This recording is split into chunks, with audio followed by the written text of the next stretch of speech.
Hello, and thank you for joining me today. So I wanted to go back in because there's some stuff that really needs to be added to these videos that have some exciting additions to completing the day counts in the sabbatical cycle that has Daniel's 70th week, and wanted to also update some parts of the date counts from the Egyptian calendar that we have gone over, showing the dates of Jesus's birth and the date of 30 AD on the cross. So what I wanted to do is break them up into two videos so they're not that long.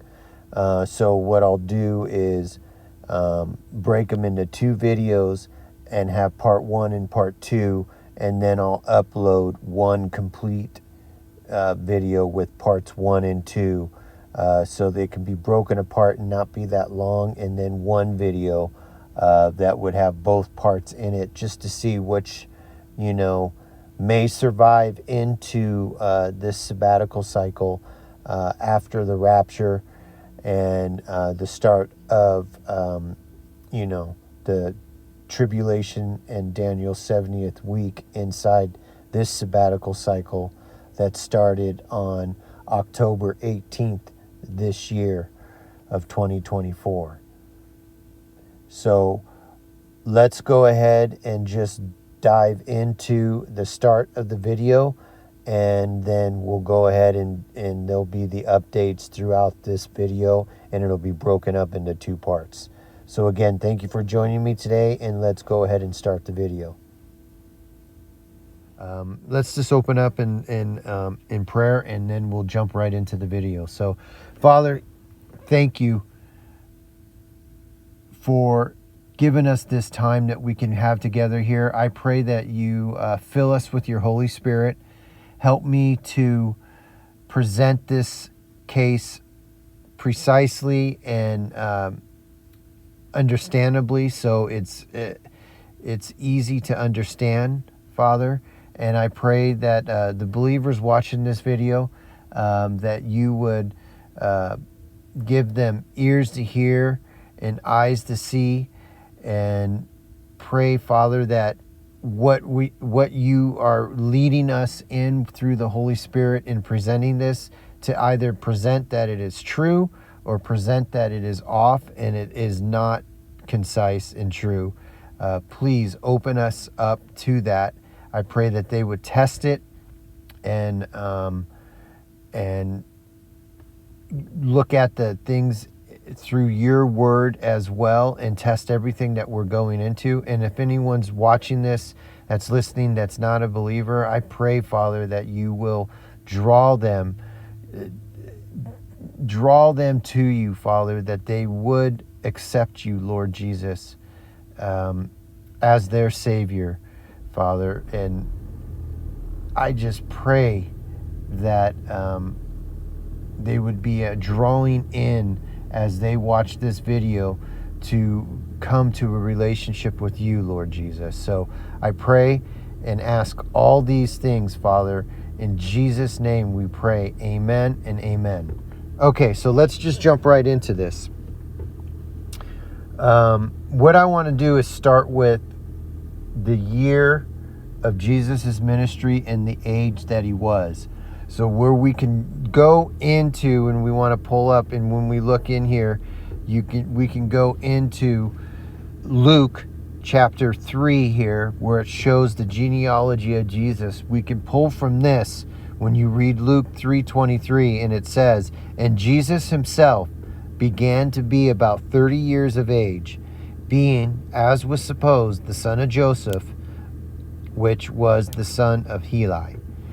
Now, what I want to do is, if we go into here and we look at this Greek word about 56:16, you'll see on the biblical usage of this word,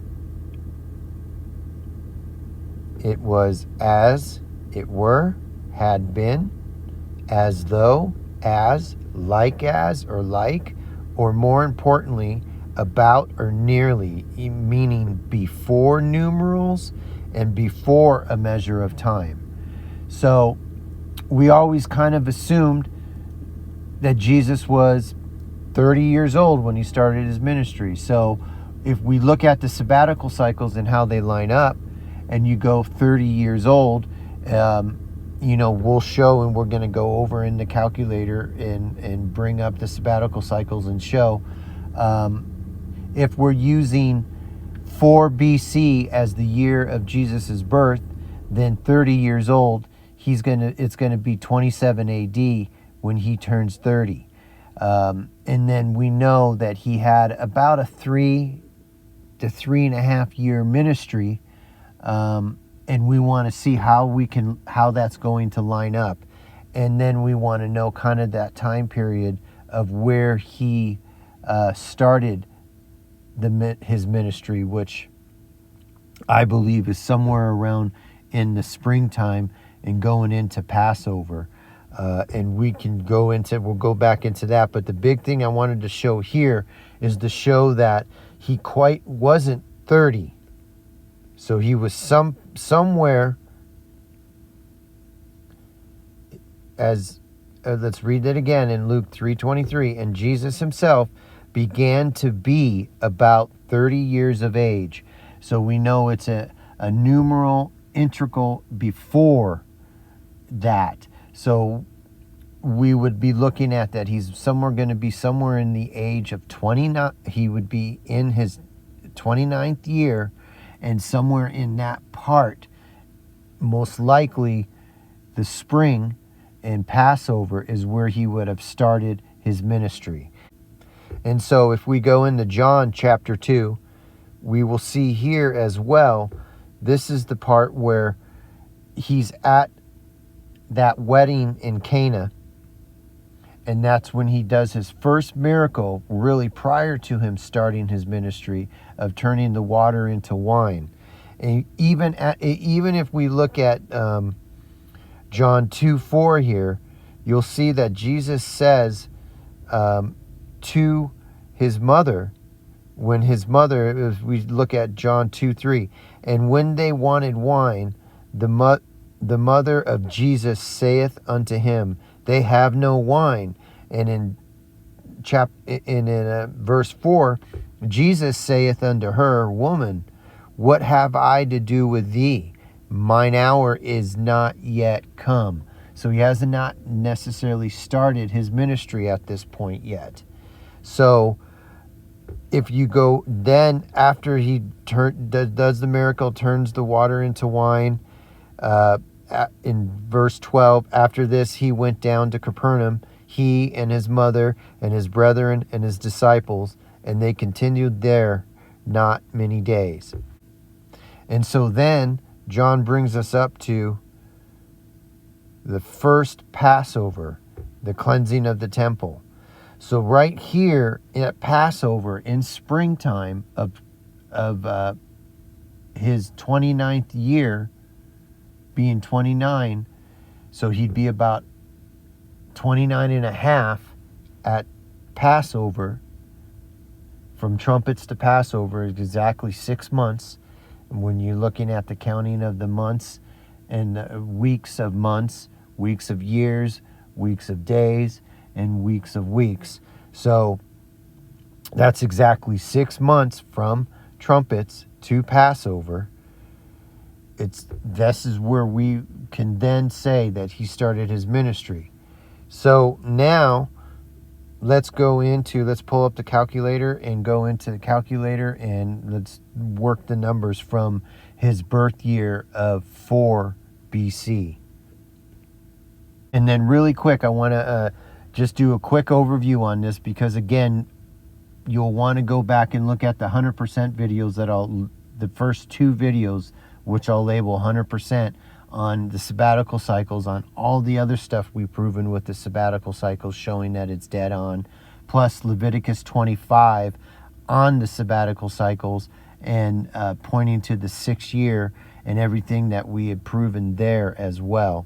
this is just going to solidify it and show, I believe, 100% that the sabbatical cycles are on and that they line up for that time period of Jesus being on the cross of 30 AD at Passover, which was still, again, 29 on the Hebrew count, because it starts on Feast of Trumpets. The weeks of years count from the Feast of Trumpets to Feast of Trumpets. So when it switched over 29 of Feast of Trumpets, which would have started the first year of that sabbatical cycle, it would have switched over on January 1st on the Gregorian calendar to be 30 AD. And then when you're at Passover on April of Passover, that's showing 30 AD, but it's still 29 AD. So if we go from his birth date of being the year 4 BC, okay, and we would want to go up, and now we know from what we just went over in Luke and in John that he would have been about 29 and a half years old. So if we go up 29 years from 4 BC, brings us to 25, and then you add the 1 for the 0 year again. Remember, if you go upward, you add 1. So if you're going from BC to AD, you add 1. If you're going from AD to BC, you would minus 1 to account for that 0 year. So that brings you to 26 AD at the Feast of Trumpets, again, where the cycle starts. And then now we just figured out the same as just what we were speaking about on the cross, when he started his ministry, would have been 26 AD of Passover, right? So right now he's 29, and then you would add the 3.5 to that. It would bring you to 29.5, right? So 29 started Feast of Trumpets. You take that half a year on the weeks of months, which is exactly 6 months between Feast of Trumpets and Passover. It would be 29.5, which would have made it 30 AD. Okay? It would have been 30 AD when he was on the cross. So, without a doubt, once again, the sabbatical cycles line up 100% and prove 30 AD on the cross. It's not 31, and it's not 32, and it's not 33. It's 30 AD. Okay? So, very important. A lot of people start moving on saying, well, now I think it's 31, and you know, you're looking towards next year. I want to make it very clear that we are proving here that God's sabbatical cycles that we learned about in Leviticus 25 on videos 1 and 2 are dead on, and everything lines up. Now, I also wanted to show that the Daniel 9, 24, 25, and 26 through 27, I now understand why he had us prove Jesus's age when he started his ministry, because it actually is broken down into 3 sections on the prophecy. So we've shown the sabbatical sections of the prophecy in, Daniel 9:26 has the 2 sabbatical parts of the prophecy. But if you look at Daniel 9, when you pick up in Daniel 9:25, it says, "Know therefore and understand that from the going forth of the commandment to restore and to build Jerusalem unto the Messiah the Prince shall be 7 weeks and 62 weeks." That's the first part of the prophecy. Then it goes into the streets shall be built again, and the wall even in troublous times. That is the 7-week part of the prophecy with the sabbatical breakdown cycles. And then when you go into 9:26, and after the 62 weeks shall Messiah be cut off, but not for himself. That is the third part of the prophecy, with that being the sabbatical cycle part. But when you look at the first part in Daniel 9:25 here, it says this part here: know therefore and understand that from the going forth of the commandment to restore and to build Jerusalem unto the Messiah the Prince shall be 7 weeks. That actually is when we now figured out, and now I understand why he had us confirm and figure out the year or the age of Jesus when he started his ministry and the year that he started his ministry. Because if you go to the year of Artaxerxes' decree, which was in 457 BC, and you just take that first part, which is the complete 69 weeks, which we know is 483 years, which would be the 69 times 7. If you just take those years and add it to the 457 BC date, so if you add the 483, it brings you to 26 plus 1. It brings you to 27 AD. Now, when they did the decrees in Persia,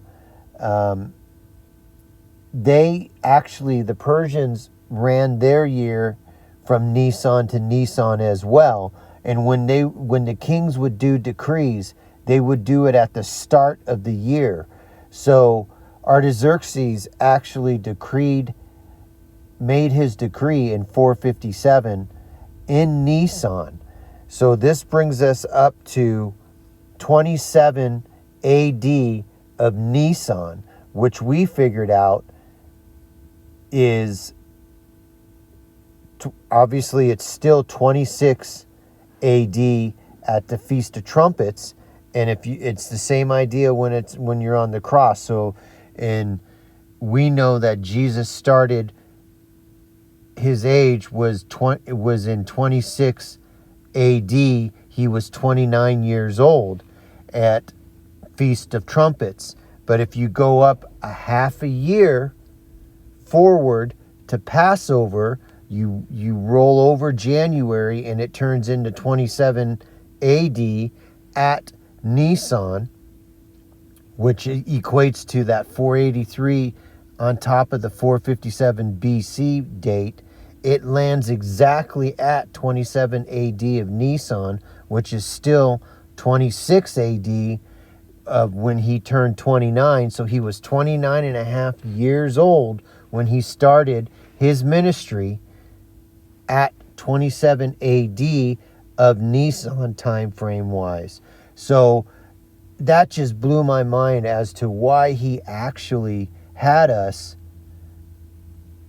prove the year and the age of Jesus when he started his ministry, because that was the first part of the prophecy, and he's so concise on everything. So that really was just huge when he had shown me that, and it just blew my mind that was in there too, and that it's actually a 3-part prophecy with the 2 sabbatical cycle parts of the prophecy, and then just adding the straight years on to the year that Artaxerxes did his decree. Now what I want to do is I want to go into Daniel and prove Daniel's 69th week and 70th week and put it to the test of the sabbatical cycles here. So let's go over there.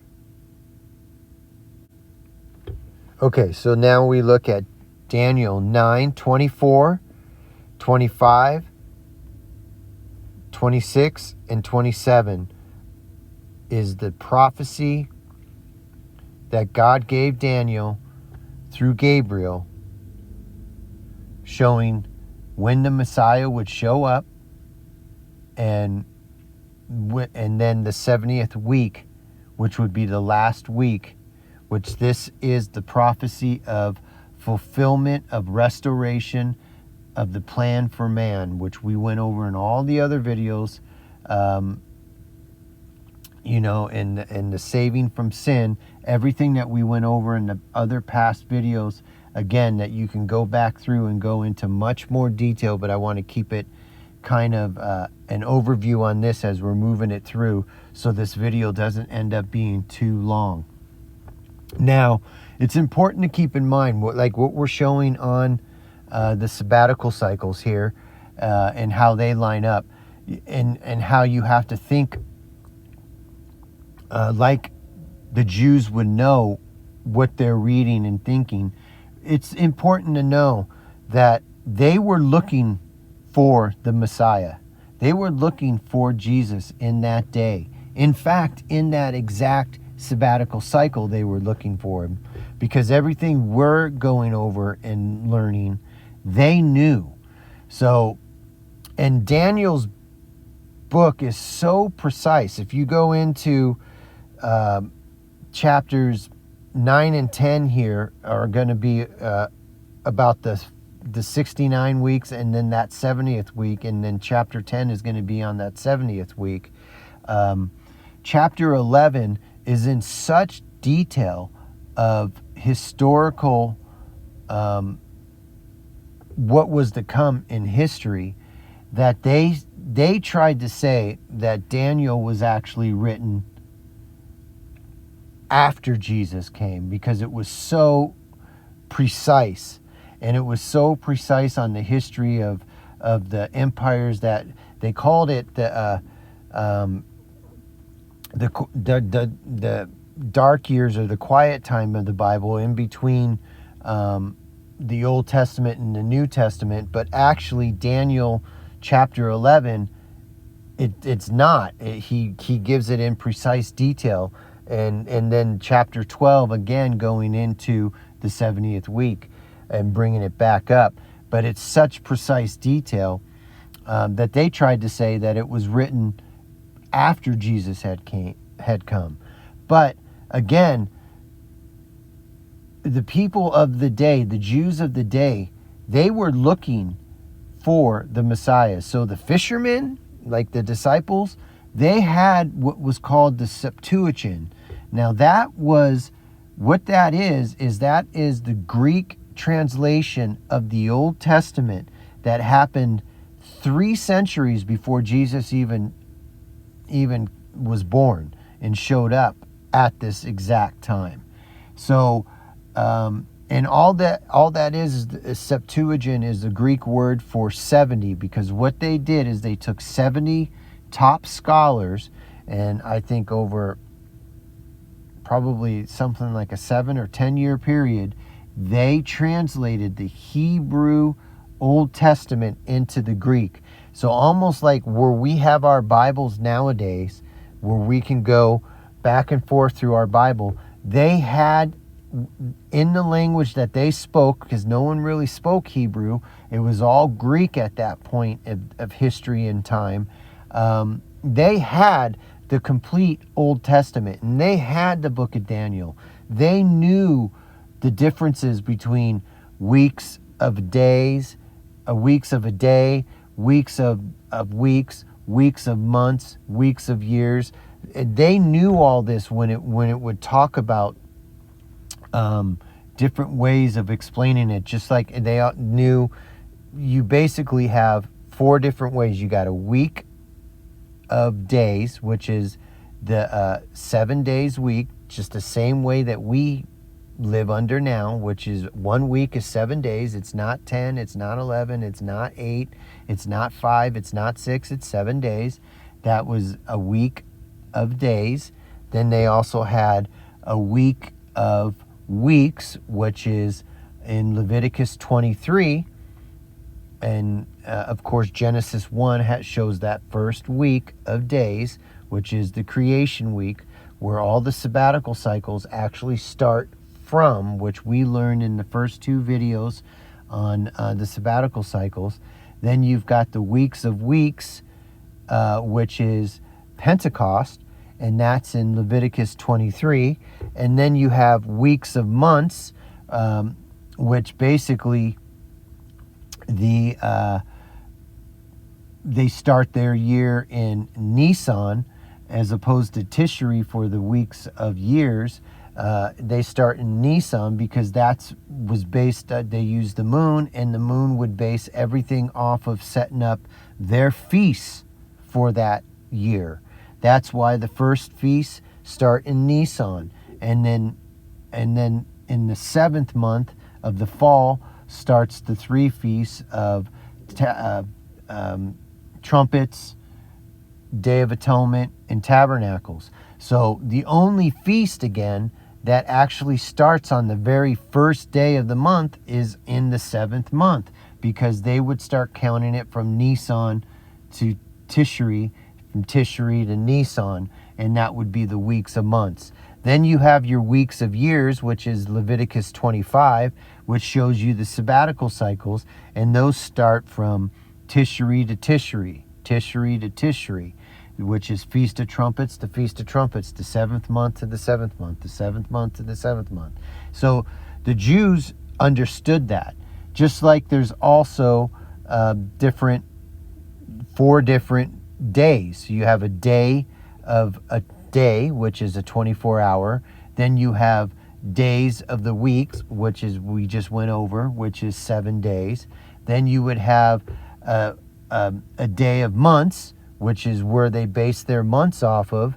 The full moon, which we learned starts that month count, and so you'd have days of months, and then you'd also have days of years, which we've also learned, which 1 day is 1,000 years, 1,000 years is a day.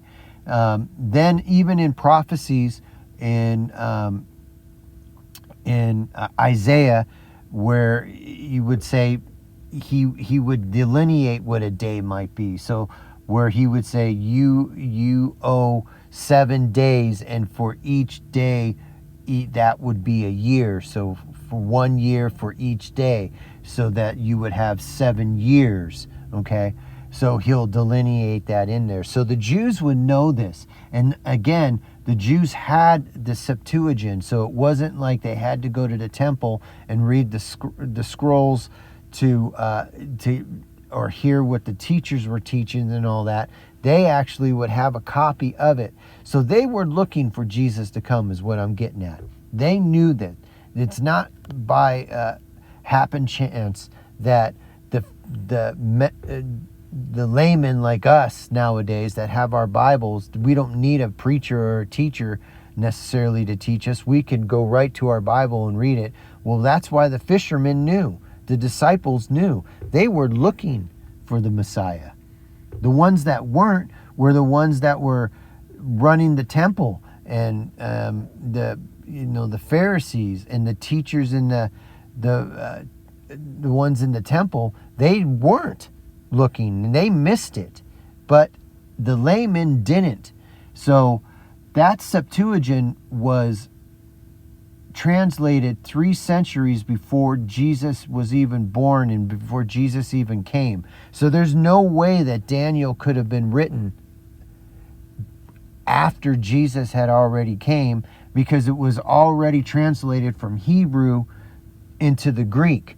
So 300 years prior. So it's not like they can go back and then add in another. So it was in the Hebrew Old Testament. It was known. It was in there. Plus, Jesus himself quotes from the book of Daniel and uses Daniel the prophet when he's talking, when he was here during his ministry and his first advent.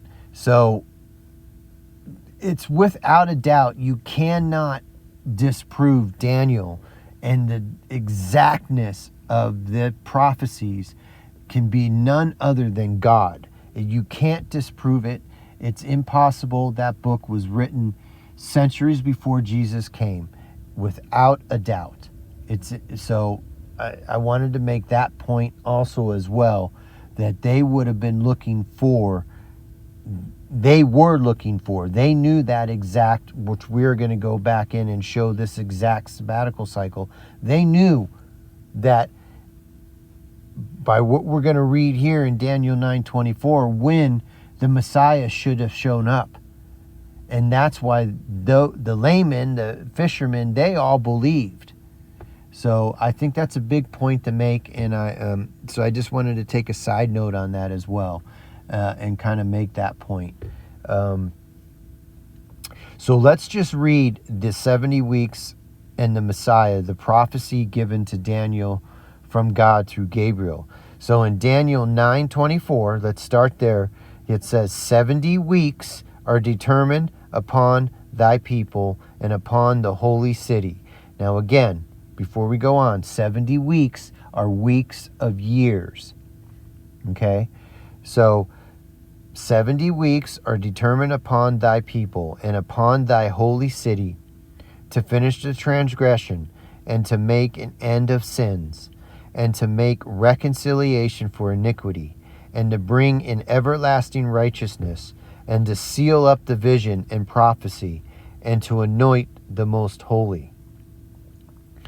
Know, therefore, understand, that from the going forth of the commandment to restore and build Jerusalem unto the Messiah the Prince shall be 7 weeks, and 62 weeks. The street shall be built again, and the wall even in troublous times. Okay? So when you read this, 7 weeks and 62 weeks, okay, 60 we know is an integral of 20 years. So back, we all remember back in high school going through and learning history, and Abraham Lincoln's famous speech where he said 77 years ago, for when the Declaration of Independence was signed. You would know that 4 scores is 20, 40, 60, 80 plus 7 is 87 years. When he made that speech back, the Declaration of Independence was signed. This is the same thing that is saying, so basically it's saying 7 weeks, and then 60, which is 60 weeks, and then 2 weeks, which equates to 69. Then we read on to 9:26. And after the 62 weeks shall Messiah be cut off, but not for himself. Thank God. Thank you, Lord Jesus, for us. He died on the cross for us. So let's just start from the beginning on that. So Daniel 9:26. And after 62 weeks shall the Messiah be cut off, but not for himself, and the people of the prince that shall come shall destroy the city and the sanctuary, and the end thereof shall be with a flood. And unto the end of the war desolations are determined. And he shall confirm the covenant with many for 1 week. Okay, so the prior 2 verses had the 69 weeks. Then Daniel 9:27 is the 1 week, the final week of the 70th week prophecy, okay, of the restoration, okay, of sin and God's 7,000-year plan that we talked about, his 7-day plan, 7,000-year plan, all of that. This is the final week of the 70 in Daniel 9:27 that will start the 70th week of Daniel in the tribulation, which is upon us here in the coming days here. So, and he shall confirm the covenant with many for 1 week, 1 week, which is 7 years, and in the midst of the week he shall cause the sacrifice and the oblation to cease, and for the overspreading of abominations. He shall make it desolate, even unto the consummation, and that determined shall be poured upon the desolate. So this is that prophecy. What I want to do now is what I want to do is take this and put it onto the sabbatical cycles and see if it lines up to the time period that we know that Jesus was on the cross on 30 AD of Passover. Okay? So, actually, right here, we have the prophecy. When you read it, is actually, he tells you it's 70 weeks are determined upon thy people and upon thy holy city to finish the transgression and to make an end to sins, his plan, right? And to make reconciliation for iniquity, and to bring in everlasting righteousness, and to seal up the vision and the prophecy, and to anoint the most holy. His 7-day plan, his 7,000-year plan. Okay? Know therefore and understand that from the going forth of the commandment to restore and build Jerusalem unto the Messiah the Prince shall be 7 weeks and 62 weeks. The streets shall be cut again, shall be built again, and the wall even in troublous times. Okay? So we know that 69 weeks is 483 years. What we want to know is when we go into Daniel 9:26, and after 62 weeks shall the Messiah be cut off, but not for himself. Okay? So he breaks this up between these two verses. It's actually broken up. You see how he says, it shall be 7 weeks? So that's actually one part of the prophecy, which is actually the restoration of Jerusalem. Okay? And then in 9:26, he says, after the 62 weeks shall the Messiah be cut off. Okay? So he has this 7-year period, which when we look at it back in history, is when that commandment to rebuild Jerusalem brings you to that time period of when Jerusalem was actually rebuilt and moved forward. So, and then from going forward from there, the 62 weeks is going to land you on, is after that 62 weeks, from that 7 weeks, if you're following me, that's when Jesus would be on the cross dying for our sins. Okay? So, let's look at what time period that is, where that should fall in as well. So let's see this. So we can see here in 445 BC, the fourth and final wave of Babylon returnees, and then Nehemiah is the appointed governor of Judea and rebuilds the old city walls. Then in 410 BC, the Great Assembly is established in Jerusalem. So that Great Assembly is like all the minor prophets, that time period of the last few books of the Bible, bringing it up, all that time period. Everybody was back in Jerusalem, and Jerusalem was reestablished from 410 BC on, you could say. So we would want to have the sabbatical cycle go from the year that the commandment was given to restore and rebuild Jerusalem, okay? That first 7 weeks, or that first 7 weeks of years should fall, which is 49 years, should fall in the sabbatical cycle of 410, falling in that sabbatical cycle. Okay, that's what I'm getting at.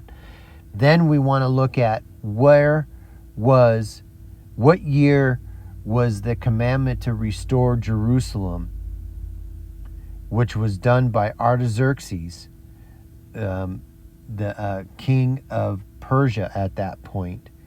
What year did that fall on, so we know where our starting point is, and then find the sabbatical cycle of where Artaxerxes' decree to rebuild Jerusalem falls on the sabbatical cycle. So in other words, what I'm getting at is you don't just take 483 years and throw it out, say, from the exact year that we know Artaxerxes' decree was on, because when you read the prophecy, okay, the prophecy is showing you that it is 7 weeks and 62 weeks. These are sabbatical cycles.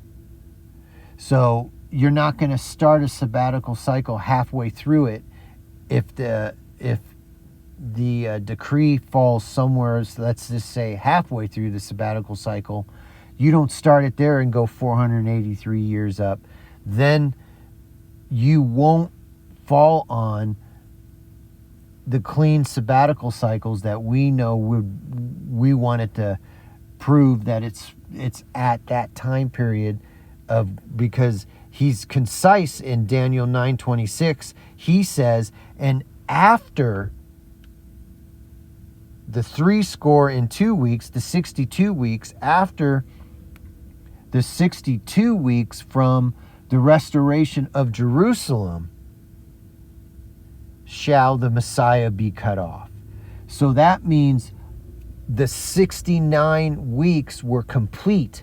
So Jesus should not be on the cross during the 69 weeks. He should be on the cross after. Okay? And after 62 weeks, which is the 62 weeks from the 7 weeks after the restoration of Jerusalem forward, we shall see Jesus on the cross. So that's how the sabbatical cycles should line up. So this is telling you that he's talking about true sabbatical cycles, not broken sabbatical cycles, like where we know Adam broke that 5th sabbatical cycle in the 5th year when he sinned, right? So it's important that we get that. So now we know that 410 BC should fall within that sabbatical cycle of the 7 weeks. And then where was Artaxerxes' decree to rebuild Jerusalem? What year did that fall in?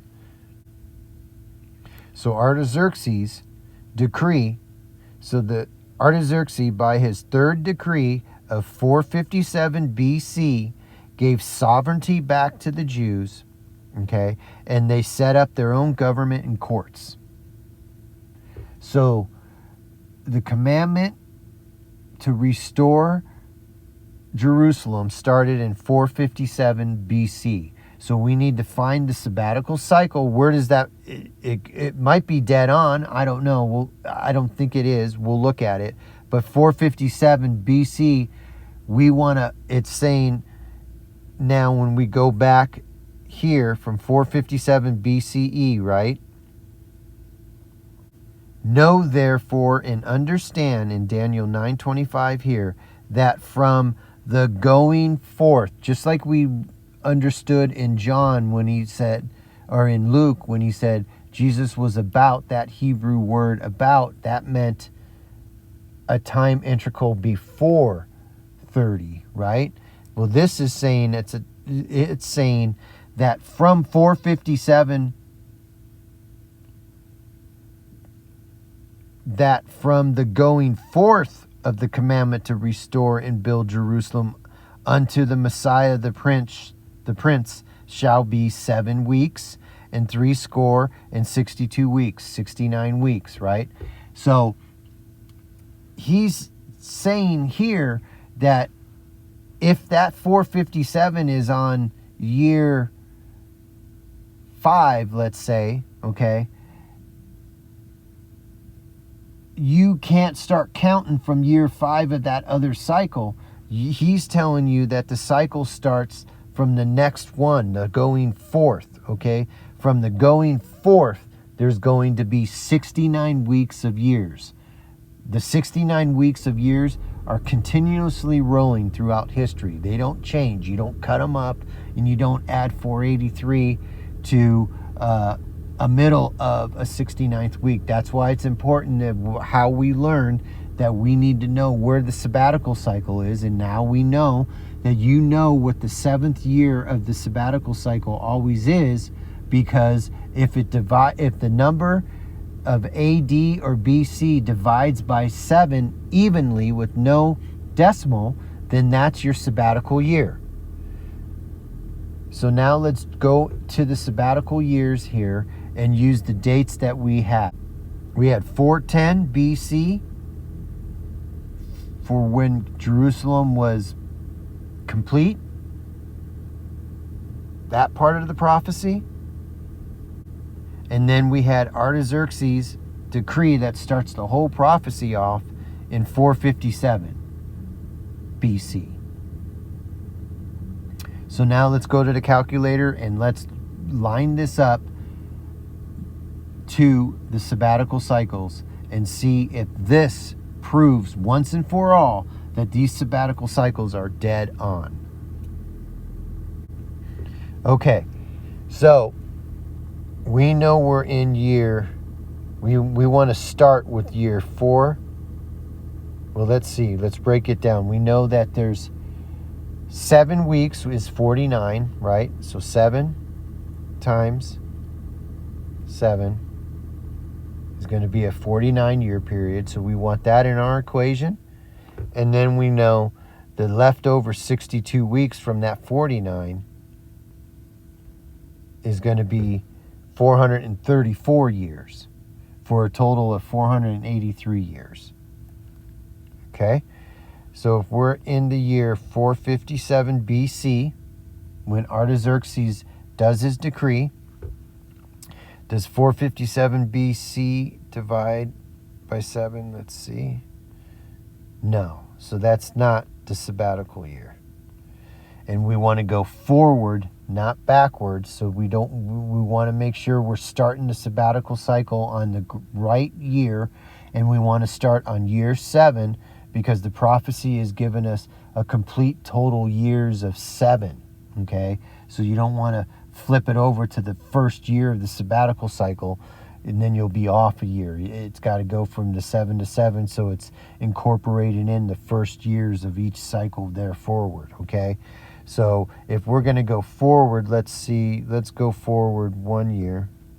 What's that get us? 456, does that divide by 7? No.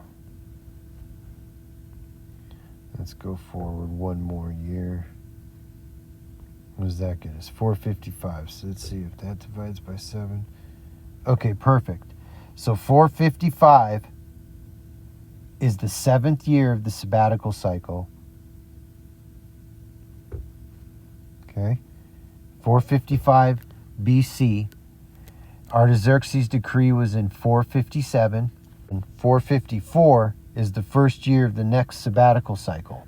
So that means Artaxerxes' decree of 457 was in between, if you minus out the 7 years, the other sabbatical cycle, it was in the decree was in the sabbatical cycle that started on 461 BC.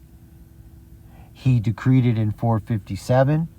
We know that 455 is the 7th year of that cycle, and that's where we want to start our count, because the prophecy gives us complete 7, so we want to go from 7 to 7, and we know that 454 is going to start the next sabbatical cycle. So when we go forward on God's prophecy here, it's going to land us at the end of each sabbatical cycle, knowing that the next year is going to be the start of a new sabbatical cycle. Okay? So 455 plus, now we want to verify the 410 BC. So we want to add that 49 years out of the prophecy, right? We read, and that would take us to 406 BC. So the end of the sabbatical, so the next year, 405 BC, is going to start the next sabbatical cycle, if you were going to keep counting forward, okay? So 406 ended that complete 7 weeks of sabbatical cycles. And so we would want to go forward 1. So the next sabbatical cycle would start on 405 BC. And then if we minus out 7 years to get to the start of the sabbatical cycle that 410 should have been in, that means 410 fell within that sabbatical cycle that started in 412 BC. Okay? So we go forward the 7. That brings us back to the 405. And then minus 1 brings us to the 406. That is the first part of the prophecy, and that's dead on. The restoration of Jerusalem was complete, going forward into history, and that 7 weeks is dead on. Now, from that 7 weeks, we wanted to go, we know it's 406 BC. We need to do the 62 weeks to see if the prophecy lines up to the day that Christ came on his first advent and his first coming. So that's 62 weeks. We figured out, I think, what was it? Just to make sure I'm correct, let's do it again. 62 times 7 equals 434 years. Okay. So 406 BC plus 433 years equals 27. Then you got to add the 1 for the 0 year. That brings you to 28, which is going to be divided by 7, because that is that Sabbath year of the sabbatical cycle, the 7th year. That means this prophecy,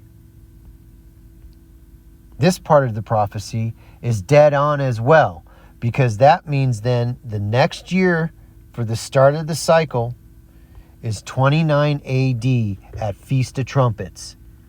The prophecy said, remember, let's go back there real quick.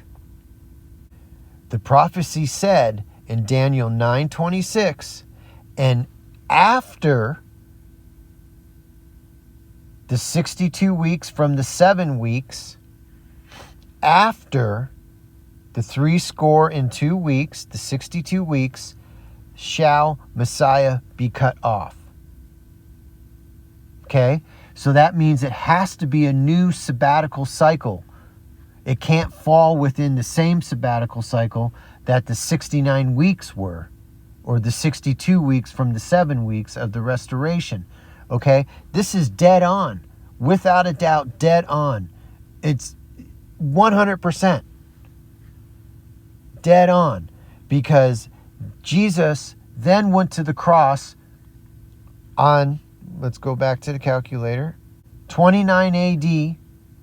6 months later, he's at Passover, and it's 30 AD because January on the Gregorian calendar switches in January. And in April, he was on the cross. This is dead on. And if it would have fell, if 30 AD or 29 AD would have fell in the middle when you counted up those years, then the prophecy wouldn't have been on. This year would not have been on. This confirms 30 AD without a doubt, because it had to be a new sabbatical cycle when he was on the cross, so that the 69 weeks were prior to it. This is dead on. It's undeniable. This proves without a doubt the sabbatical cycles are correct. The sabbatical cycles are on, and Jesus was on the cross in 30 AD. Without a doubt.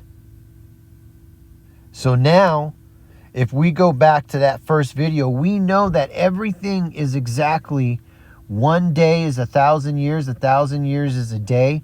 Jesus came on the 4th day. Okay? So in 30 AD, if you minus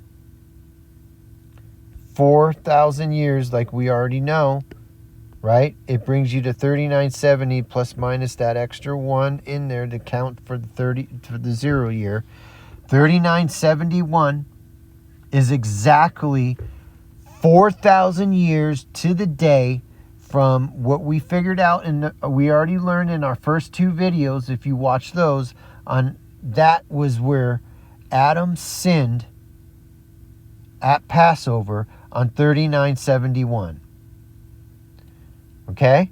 You go back 33 years from there. We don't worry about the half in here, but right? Because it starts at Feast of Trumpets, and he did it on 3971 of Passover. But to get the years correct so that we don't have to deal with the decimal in there, we now know the first week of creation, the first week of a week of days, was in 4004 BC. That, you would think, would divide by 7, right? Because it's a Sabbath. It does. 572. Because the very next year, just like we counted out these prophecies, okay, the very next year of 4003 BC would start the counting of the sabbatical cycles that are on count since this date consistently. That has not stopped. His timing is on, okay? So now if you go up to where Adam sinned again, it brings you to 3971, and then a half a year of 3971 at Passover. When you adjust it out for the weeks of months, okay, we know that 3971, the next cycle, this is a broken cycle, and this is the 5th cycle. He broke the 5th year of the cycle. So you have to add 1, and you start 3970 then starts, and it starts on the 6th year of the sabbatical cycle, to have clean sabbatical cycles going forward, for then God to do his 7-day plan based off of this number. Now, here, I can't make this up. I don't know how any man can figure this out and make this up, okay? But how does 3970 being the 6th year of the cycle, but he starts his count on it when it comes to our day, okay? If we go 6,000 years to the day from 3970 at Feast of Trumpets, Jesus Christ is going to have his second coming, okay, on the end of the 6th day. So if we go up 6,000 years plus 1, that equals 2031, okay? Now we also know what we learned in video 2, that Leviticus 25 says, on the year of a Jubilee, you don't start until Day of Atonement 10 days in. So this still is 2030 at Feast of Trumpets, when Jesus returns with us at the second coming, because it's a Jubilee year, and he's got Feast of Trumpets and Day of Atonement before it turns into 31. No man can do that. Only God can do that. Only God can make that work out, okay? Because remember, we started from the 6th year of a clean, we got our first clean year to start counting our years. It started in the 6th year of that cycle that you counted 6,000 years up. But 2031 ends up being the first year of the new cycle, because what is 2030? Does that divide by 7? That's the 7th year. So he had that line up where he started in the 6th, but in our day, it ends up being the Sabbath year, And then you add +1 at Day of Atonement. They're going to blow the trumpet, and the millennium's going to start on 2031. 2031 is the first year of the next count to count the cycle forward. You minus the 7 years for the 70th week of Daniel now, okay? And it's 2024 at Feast of Trumpets. Now everybody's looking at Feast of Trumpets on the 2nd and 3rd because they think it's a dark moon, sliver moon. It's going to pass because Feast of Trumpets does not start until the full moon. And we've proven that in 2 other videos, and you can go back and do it. Until you can prove that Psalm 81:3 and Proverbs 7, I believe it's 25 and 26, and right around in there, the 2-time usage of the full moon does not point to Feast of Trumpets and to Jesus' second coming. And that's the only time the full moon is used in the Bible. It 100% proves that his weeks of months start on the full moon. It does not start on the sliver moon of Babylon. That is the sin god, S-I-N, moon god called Sin, S-I-N, otherwise known as Allah. It's not. Nobody's addressing that, but we will see that. That's exactly how the rapture can happen around this time period. Only God can do that. Only God can make these things line up. Just like you go back to the creation of 4004 that we figured out, which we know is a Sabbath because it's the first week. It's the week of weeks. It's the week of days, the first 7 days. Okay? That's 4004 BC. Now, if you add the 4,000 years to that, it brings you the 4 BC where Jesus was born. If you can disprove it, show it to me. Daniel's prophecies are the most concise prophecies written in the Bible.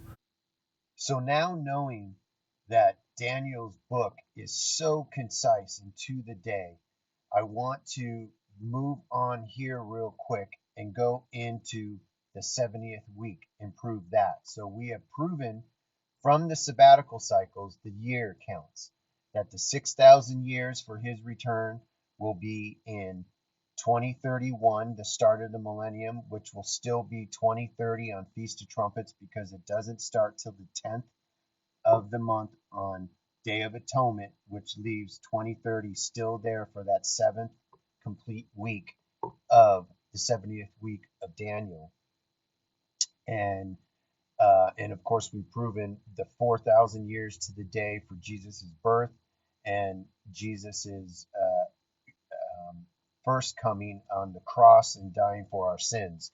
So now this will blow your mind. I want to go into Daniel here in Daniel 12 and focus on verses 11 and 12, which he gives us exact day counts now for the 70th week.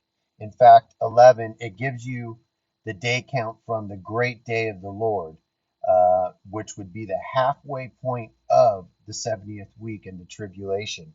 So when you look at Daniel 12:11, it says this, and from the time that the daily sacrifice shall be taken away, and the abomination that maketh desolate set up, there shall be 1,290 days. And then 12:12, blessed is he that waiteth and cometh to the 1,330 days. So it's saying that from the great day of the Lord, which would be the halfway mark, where he takes away the sacrifice, the daily sacrifices, and the abomination that makes desolate, and then they flee into the wilderness, and he protects a third of the Jews, and then that would be verse 12:11. So the days should take us from the 1,290 days should take us from when that account happens to obviously Feast of Trumpets, his second return, his second coming, um, at the end of the 70th week, prior to going into, obviously, that would be Armageddon, and taking us into the sheep and goat judgments and going into the millennium. And in our next section, we're going to go over all of the appointed times in the feast and how they lay out as well, that they all, I believe, point to the eighth day, where the eighth day is everybody's day of the different players, so to speak. You have the church and the bride, then you have the tribulation saints and the Old Testament saints, and then you're going to have the Jews and the strangers that go into the millennium and then go into eternity. Everybody's eternity falls on an eighth day.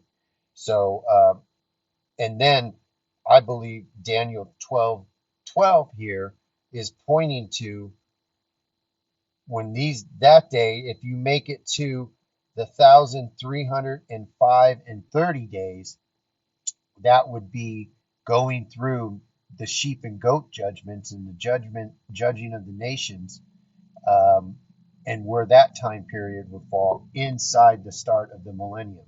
And we'll go over that and show that all in great detail and how the dates and the numbers work out precisely to prove this again 100%. So we know that Feast of Trumpets is going to start on October 18th this year in 2024. And it should go 7 Feast of Trumpets out to land in 2031, but would still be 2030, because we know in Leviticus 25 that he does not start the Jubilee for 10 days later on Day of Atonement. Okay, so here's a breakdown of all the full moons and dark moons throughout, going forth from now, we'll look at from 24 going forth to the end of the 70th week of Daniel in 2031. So if we're looking at, we know that it's, if we go into, let's go into 2024.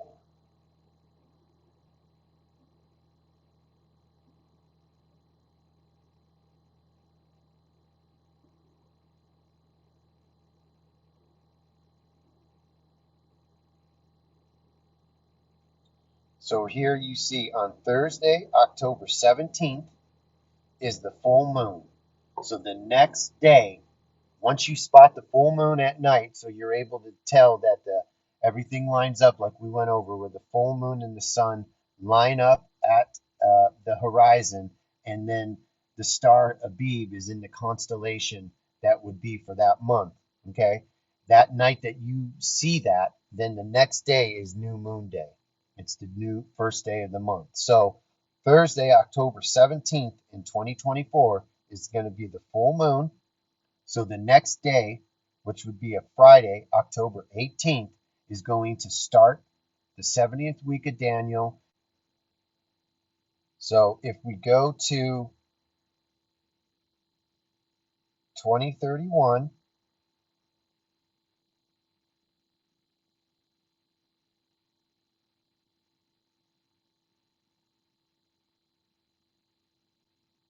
so now we go to 2031 and we look at the new moon, or the full moon, that would fall on the Feast of Trumpets. This year, the full moon of 2031 is on a Thursday, October 30th. Okay? So the next day, which is a Friday, again, the 6th day. So did you pick up on that? October 18th was a 6th day for the start of the tribulation. And October 31st, Halloween, will be a Friday, the sixth day. And remember, the sixth day is the second day. The second day is the sixth day. So the sixth day is the second day from the cross, from the 4,000, from the fourth day. Remember, the numbers are the sixth day is the second day, the seventh day is the third day, and then, of course, the first day is the eighth day, or the eighth day is the first day. Obviously, it's not and it equates to the eighth day. And we're going to get into that into the next section, showing again how it shows that everybody's eternity is going to be on the eighth day. Okay, everybody gets their eternity on the eighth day, just like the Feast of Tabernacles is the only feast that's 7 days, and then you have the great eighth day, which is eternity. So the reason why it's late this year in 2031 is you have sometimes you will have what they would call a long winter, or a long 12-month, or a 13th month. So on this chart here, we have the breakdown of the new moons, and you can see on the section on the left there, you see what's highlighted in yellow. You'll see the new moon day on the first day of the first month, Nisan. And then you highlight the new moon day on the first day of the seventh month. And then at the bottom, you'll see the new moon day on the first day of the 13th month. So again, when you line up every month on the full moon and the sun, once a month, they'll line up at the horizon, and then the star Abib will be in that constellation to tell you what the constellation is. You don't have to make up, and they would call this either a long winter, a long 12-month, or you can call it a 13th month, however you want to call it.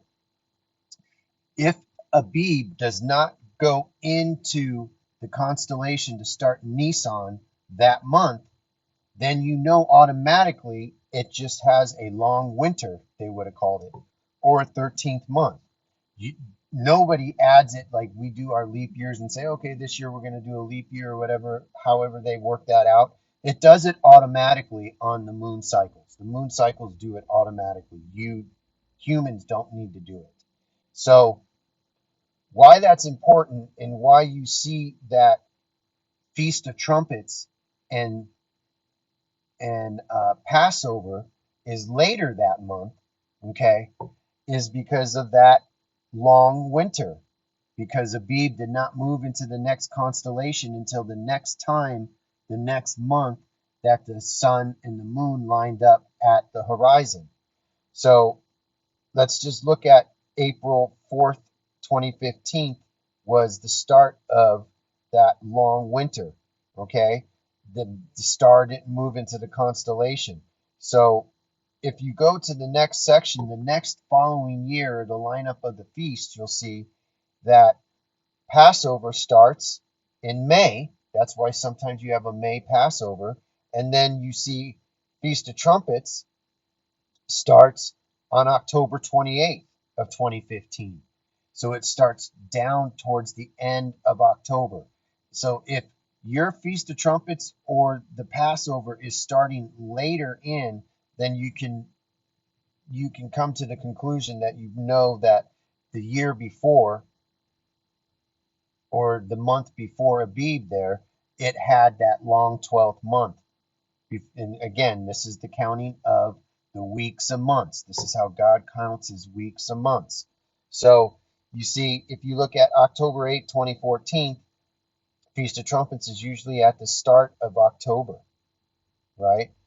The only time, again, here let's look at March 31st, 2018, there was a long 12 month. So where was Feast of Trumpets? It was October 25th, okay? And then Passover was actually or not Passover, but Passover would have been in the month of May, because Nisan 1 started on April 30th. So this chart, it only goes up to 2026, but we can see that we're going to have 2 long months in the 70th week of Daniel in the tribulation. So if you go, we know in 2023, that's why this, in 2023, Passover and the months were off a little bit. So because Feast of Trumpets really started on October 29th in 2023 towards Halloween, and then um, Passover, Nissan 1 started on May 6th, so Passover was, in the middle of May that year. The same thing's going to happen in 2026. So in 2027, you're going to have a later um, Passover and a later Feast of Trumpets. Now that's why. Now let's go back to 2031 and look where Feast of Trumpets has fallen, and that's why we know we had a long winter or a 13th month in 2030. So again, on Thursday, October 30th, the full moon was spotted. The next day, October 31st, is Halloween, and that is Feast of Trumpets. Okay? So, Feast of Trumpets, actually this year, when you look at this, there's a lunar eclipse, and we're going to come back to this as well because this is important. So there's a lunar eclipse, and then there's a solar eclipse 15 days later, which falls on Tabernacles, November 14th, which brings you back to Joel, and we'll go into Joel on this as we go deeper into the Daniel one. So let's look at, and this is important, so let's look at 2028, which would be the midpoint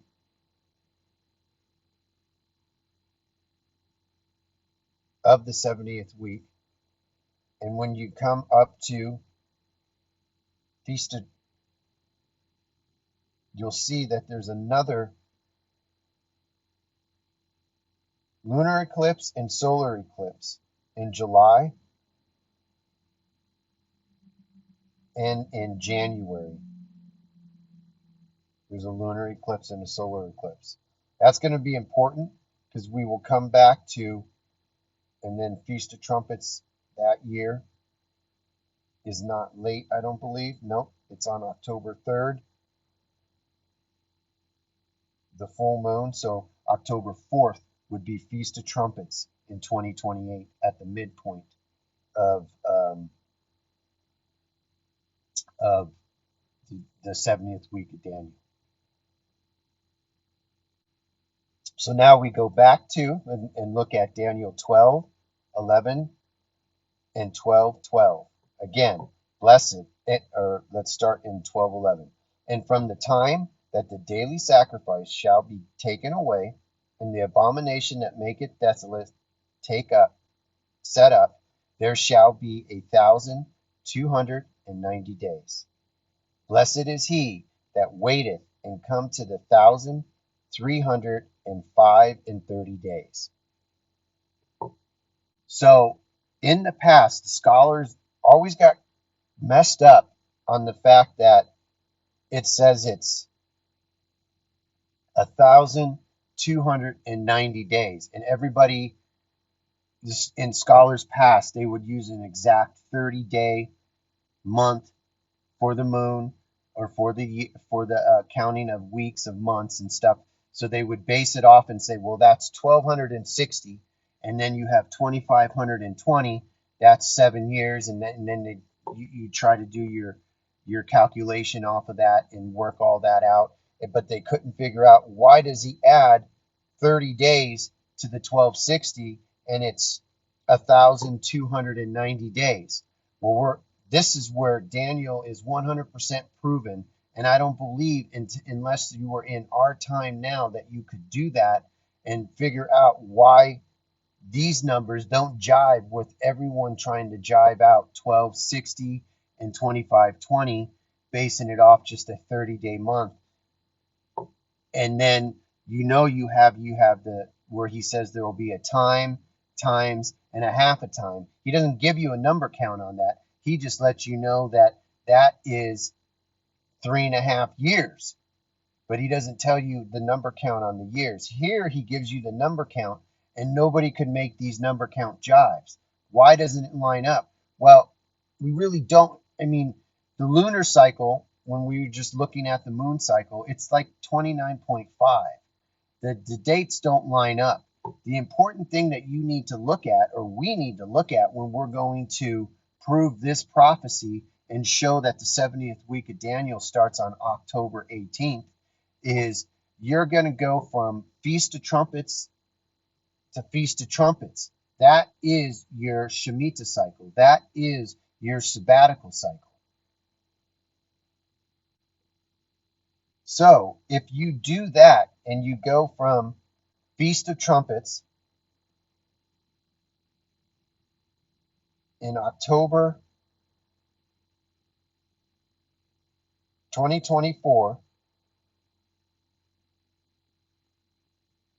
right?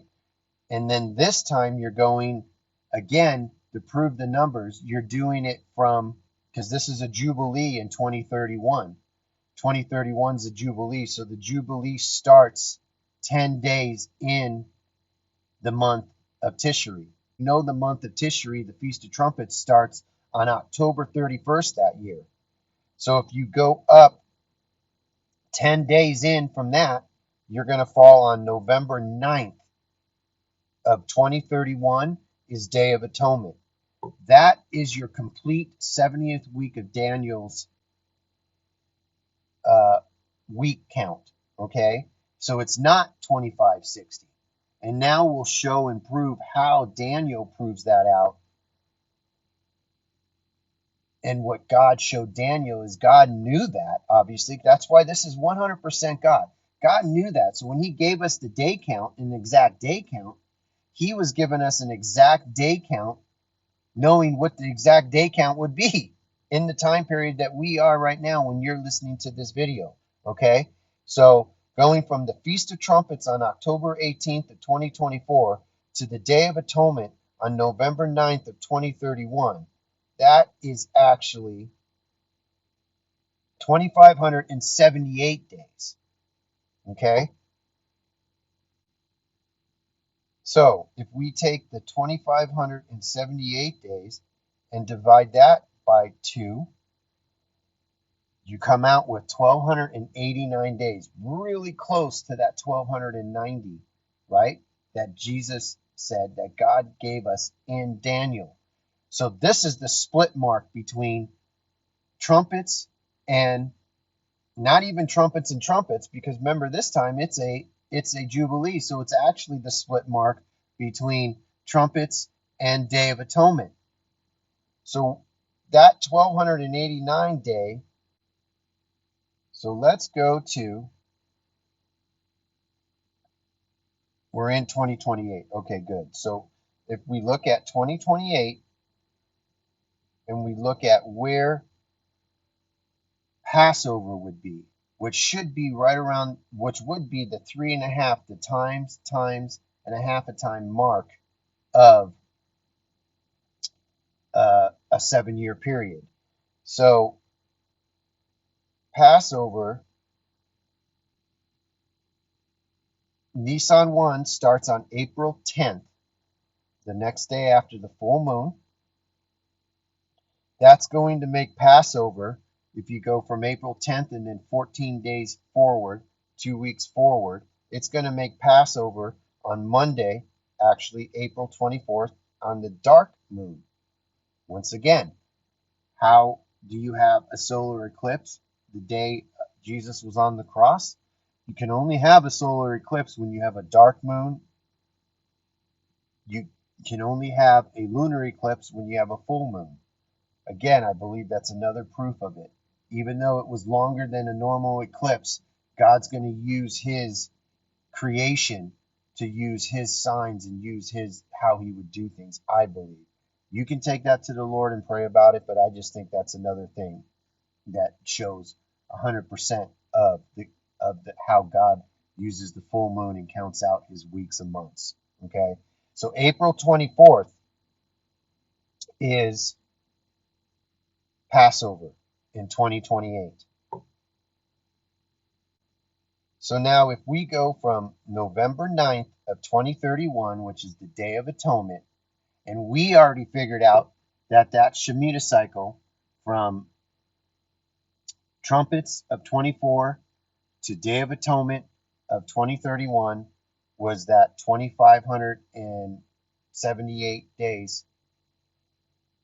If you go and you split that in half, that's 1,289. So if we go from November 2031 at Day of Atonement and minus out the 1,289 days, where does that calculate us to? That brings us to April 29th of 2028, which is the Sabbath of Passover week. Remember, in April 28th, we know that the 24th is Passover. That means the sacrifice, he's going to stop the sacrifice, actually, because we need to use the Bible's number now, but I wanted to show you that how detailed the Bible actually is on this, that when you split up that time period between trumpets and Day of Atonement, it was that 1,289 days, which is really just one day off from where the Bible gives a concise time frame of this happening. That line lands us on the day of the Sabbath. But we know if we go back in here and we adjust it, okay, to the 1290, which is the prophecy in Daniel now. So we now know that the High Holy Week of Passover, which starts Passover on the 24th, on the 28th is when he will go in, stop the sacrificing, and do the abomination of desolation. A Friday, it's another sixth day of the week.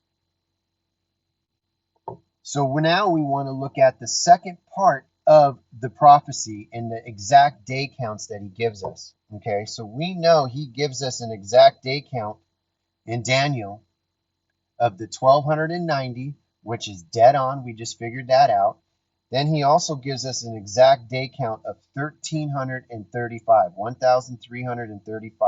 Okay, so now we know the date that the abomination of desolation happens during the 70th week of Daniel, which is April 28th, and it's in 2028.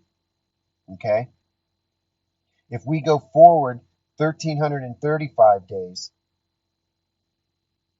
that lands us on December 24th inside the millennium. Now we want to look at the other part of the day counts. And if you go into Daniel 8, he gives us the day counts of the temple and where the sanctuary, the time period of how long it would be until the sanctuary would be cleansed. So now we know that this, I believe, fits in with the 1335 day count from Daniel 12 that shows, blessed is he who waiteth to the 1335 day, which would also show the time period for when that temple in the millennium is complete. So that would be picking up from Ezekiel 40 through 48, where it shows and goes into the millennial temple.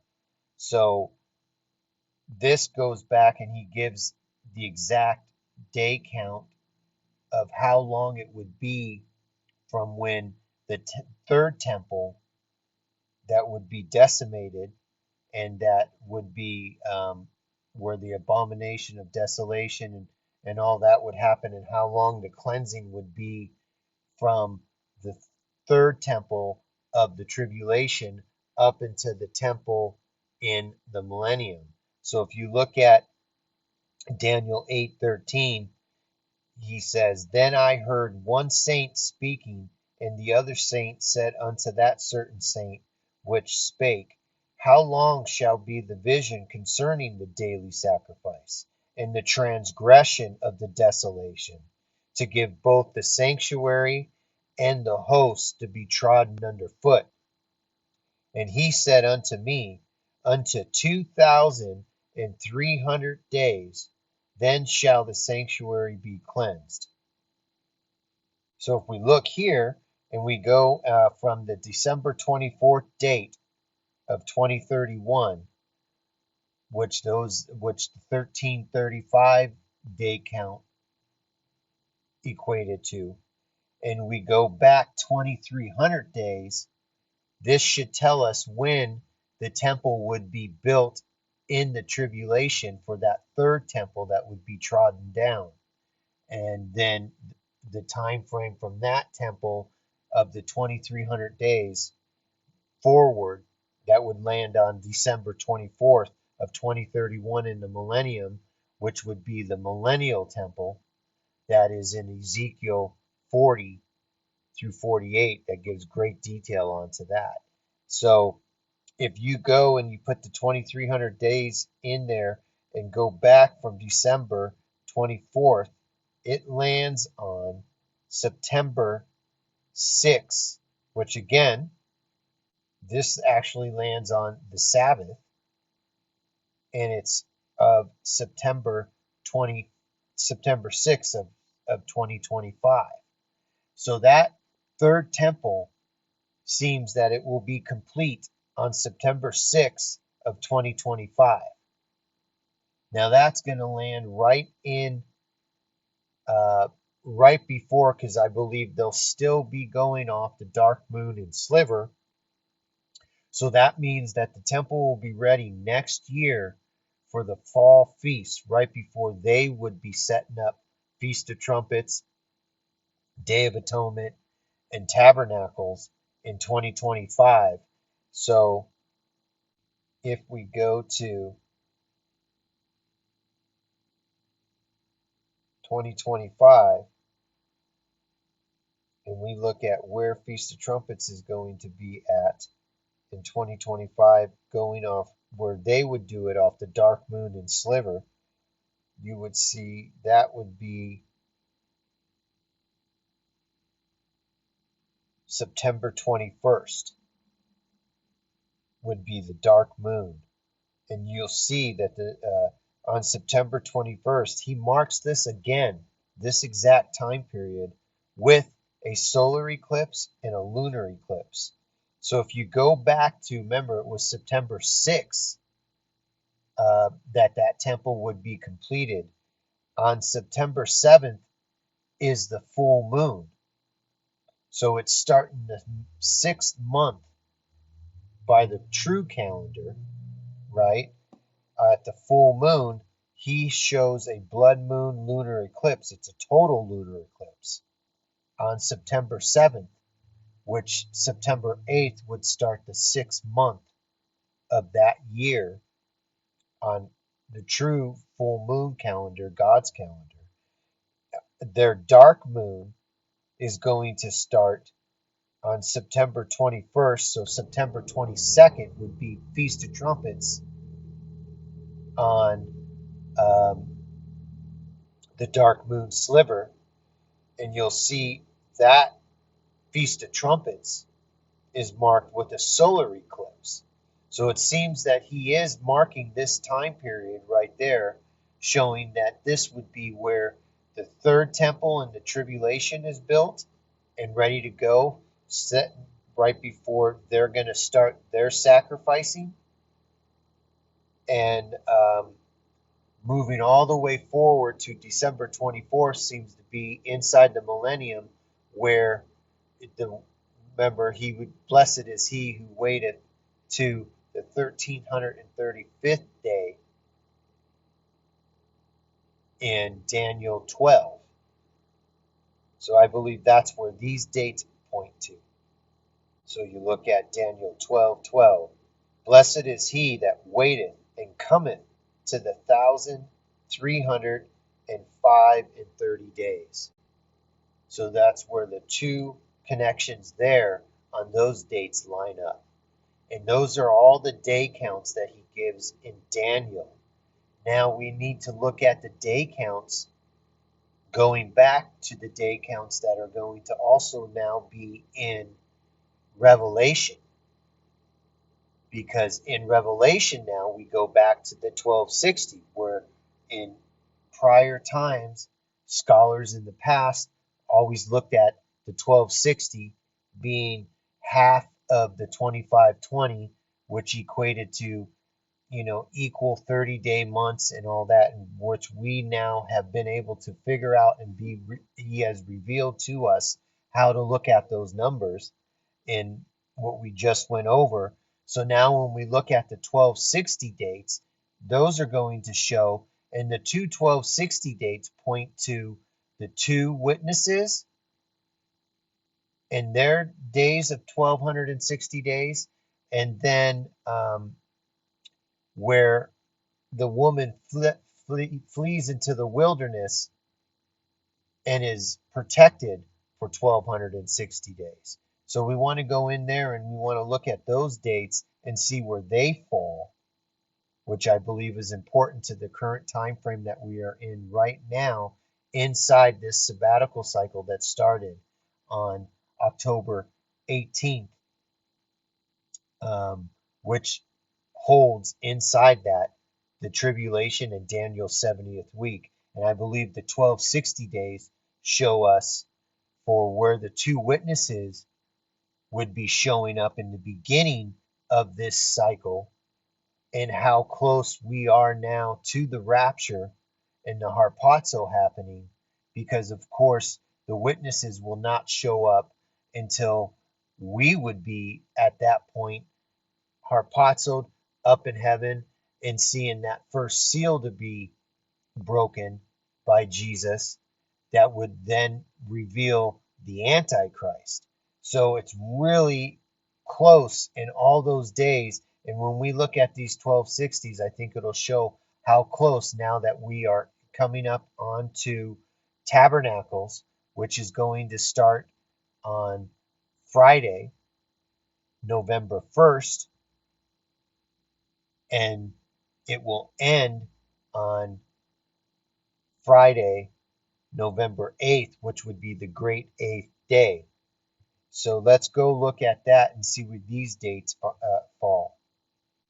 So if we go into the two witnesses, and you'll see he gives another time period of the temple, which is the 40 and 2 months, which would equate to 3.5 years, which we now know.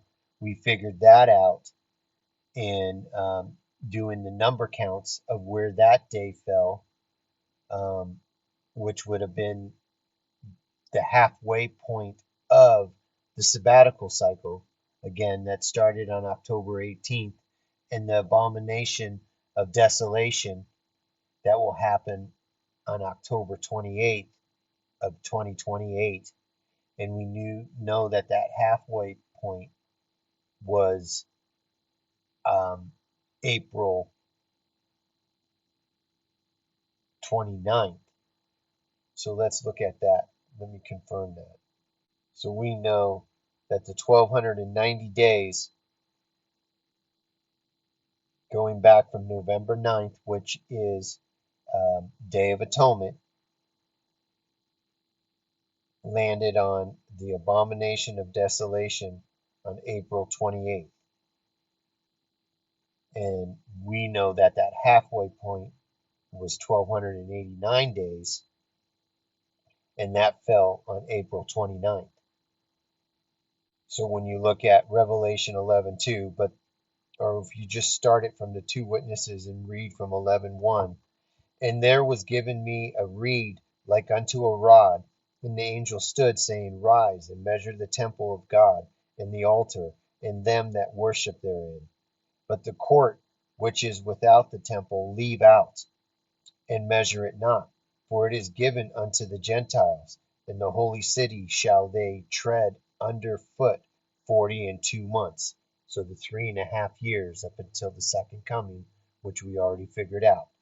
Then when we go into the actual day counts now that he gives on the two witnesses, and it should show us where they would show up inside this sabbatical cycle, going back from that midpoint of the abomination of desolation where they are killed, and then they lay in the streets for 3.5 days, and then they are resurrected and taken up into heaven. So if you pick up from Revelation 11:3, and I will give power unto my two witnesses, and they shall prophesy 1,260 days. So there's our 1,260 days, clothed in sackcloth. These are the two olive trees and the two candlesticks standing before the God of the earth. And if any man will hurt them, fire proceedeth out of their mouth, and devoureth their enemies. And if any man will hurt them, he must in thus manner be killed. These have power to shut heaven, that it rain not in the days of their prophecy, and have power over waters to turn them to blood, and to smite the earth with all plagues as often as they will. And when they shall have finished their testimony, the beast, now this is at the abomination of desolation, the halfway point, the 42 months, the beast that ascendeth out of the bottomless pit shall make war against them, and shall overcome them, and kill them. And their dead bodies shall lie in the street of the great city, which spiritually is called Sodom and Egypt, where also our Lord was crucified. And they of the people, and the kindreds, and the tongues, and nations shall see their dead bodies 3 days and a half, and shall not suffer their dead bodies to be put in graves. So they just leave them in the street.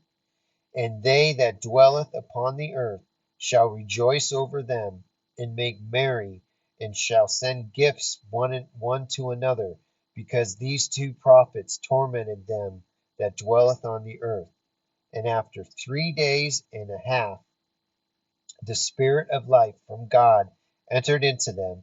They stood up upon their feet, and great fear fell upon them which saw them. And they heard a great voice from heaven saying unto them, Come up hither. And they ascended up to heaven in a cloud, and their enemies beheld them. And the same hour was there a great earthquake, and the 10th part of the city fell, and in the earthquake were slain of men 7,000. And the remnant were affrighted, and gave glory to God, to the God of heaven. The second woe is past, and behold, the third woe cometh quickly. So if we look at this day count that he gives us, and we know we're going to go back from our marker of uh, the abomination, where the beast comes, kills them, and then does the abomination that makes desolate of the temple. Then we're going to look also again here in 12 and see the other part of this during this exact time period that we just read right here, where the woman, those in Israel at that time, are going to flee into the wilderness and then be protected by God for 1,260 days. So if we go in here now and look at April 28th, which is the abomination of desolation of 2028, on that Friday, which is also important too to note, because remember when Jesus spoke about, and he actually quoted Daniel and spoke about the abomination of desolation, he said, pray that time, that this would be like no other time up until then and ever again from then. And he said, pray that your flight, talking about fleeing into the wilderness, he said, pray that your flight be not in winter and not on a Sabbath. So we can see it falls on the Friday. So obviously the Sabbath hasn't started because they wouldn't be doing any Sabbath until the day of the 29th, even though they started Friday evening. Most likely he's doing this during the day at this point. So nothing is shut down in Israel like it is on the Sabbath day, where the day part is sanctified. The day part is sacred. So there's no work during that time frame, and that's when you're in the temple. So when Jesus was saying that, it was dead on. It's not going to be a Sabbath, and it's not going to be in winter. It's going to be during that week.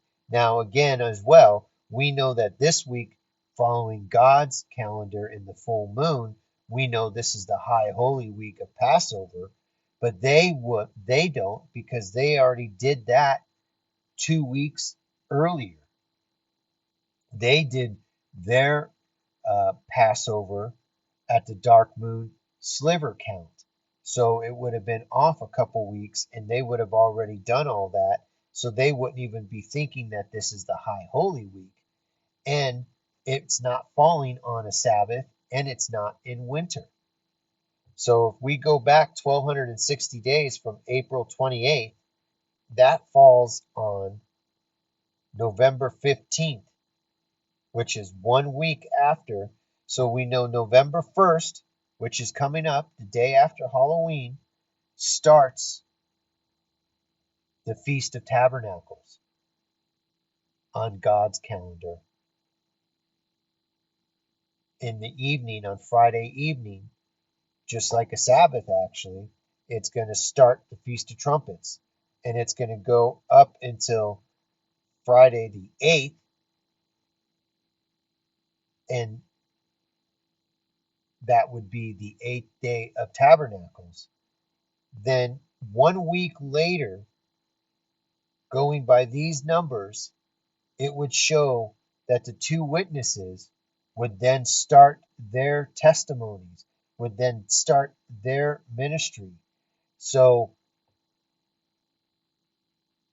this really is such a high rapture watch time period between November 1st and November 8th, which is one of God's appointed times, which is, again, like we went over, the 8th day, and how everybody gets their um, eternity and salvation on the 8th day.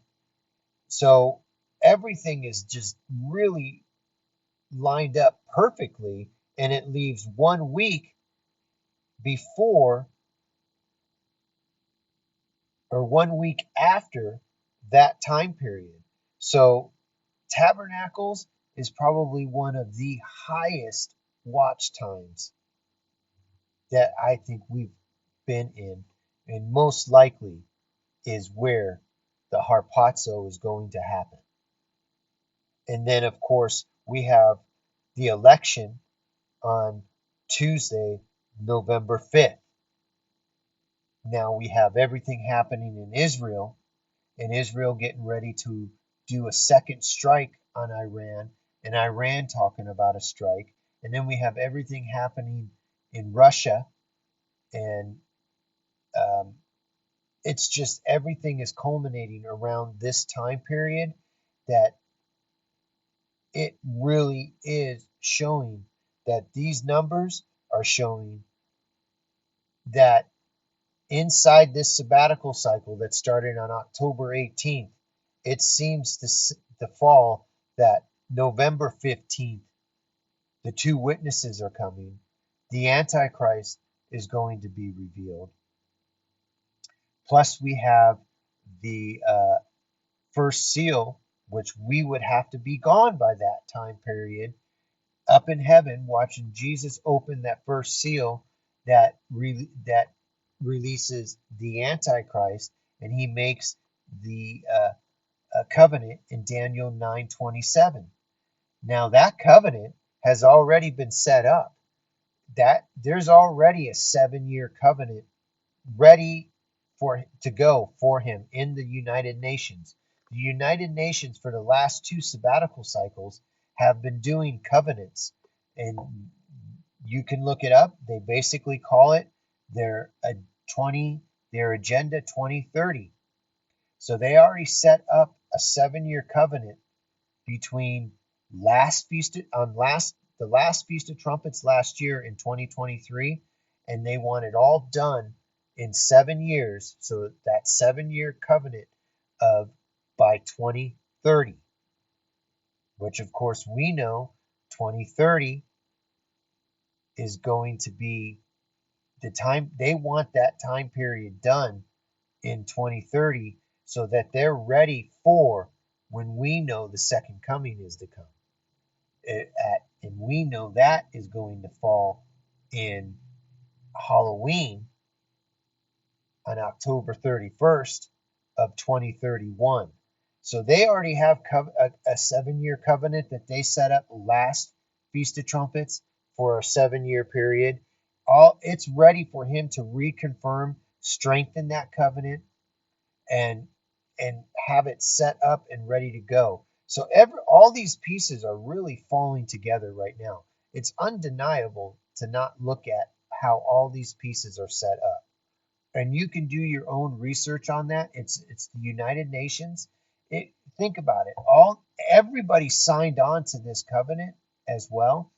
So everyone that are enemies in the world now actually signed on to this 2030 agenda and to this covenant.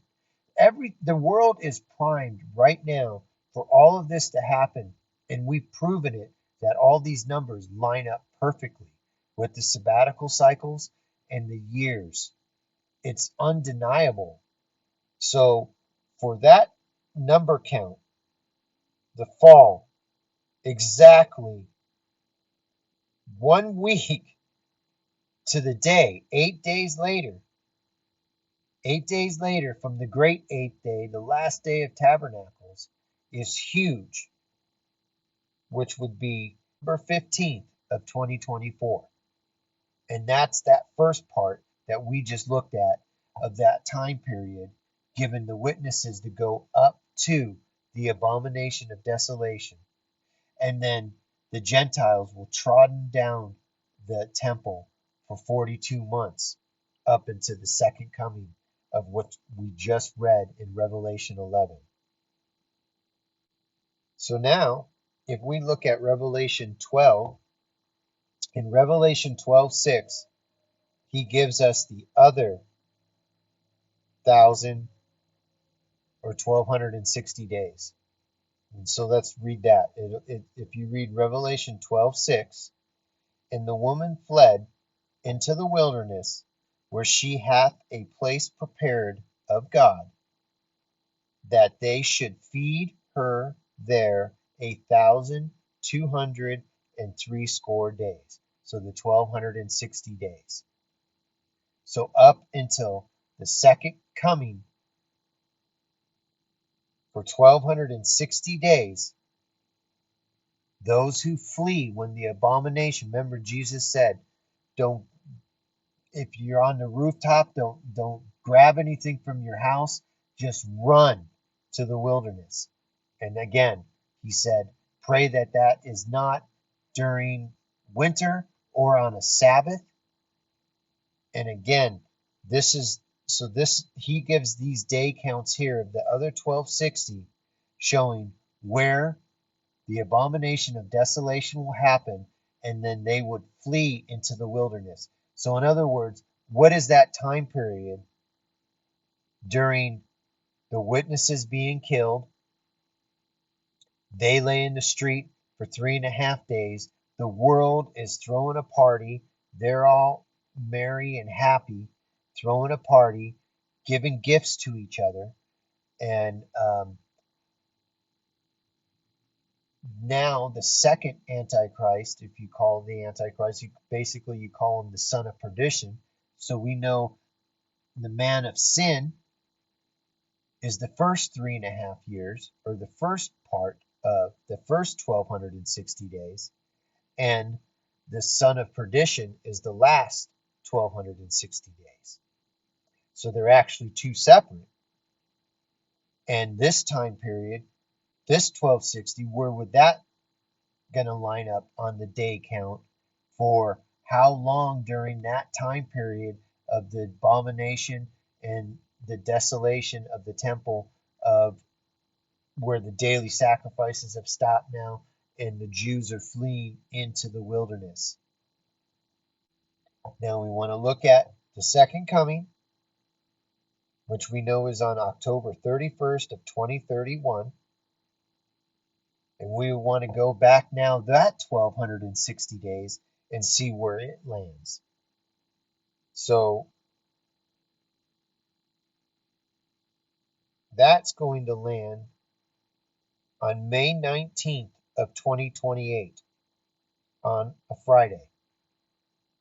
So we know April 28th was on a Friday.